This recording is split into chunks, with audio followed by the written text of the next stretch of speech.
अस्सलाम वालेकुम। SM news के साथ मैं हूं मुक़द्दर रज़ा। SM न्यूज़ स्टूडियो में खुशामदीद। खबरों का सिलसिला बढ़ाते हुए खबशान करते हैं कराची से। नॉर्थ कराची सेक्टर 11G में वाटर टैंकर की मोटरसाइकिल को टक्कर के नतीजे में मोटरसाइकिल पर सवार दो सगे भाई हमजा और बिलाल जहां बहक हो गए। इसी हवाले से मज़ीद तफसीलात बता रहे हैं SM न्यूज़ के ब्यूरो चीफ जुल्फ़कार अली। जी जुल्फ़कार, आगाह कीजिएगा इस हवाले से। जी बिल्कुल, न्यू कराची सेक्टर 11J का इलाका है जहां एक खूनी टैंकर ने मोटरसाइकिल सवार दो सगे भाइयों को कुचल दिया।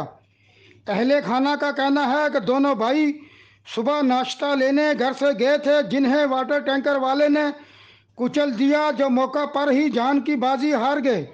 मैं आपको बताता चलूं कि 6 बहन भाइयों में 15 साल हमजा सबसे बड़ा और 12 साल बिलाल सबसे छोटा था। दूसरी जानब पुलिस का कहना है कि हादसे में जान बहक होने वाले दोनों भाई हैं, जिनकी लाशों को अस्पताल मुंतकिल कर दिया गया है।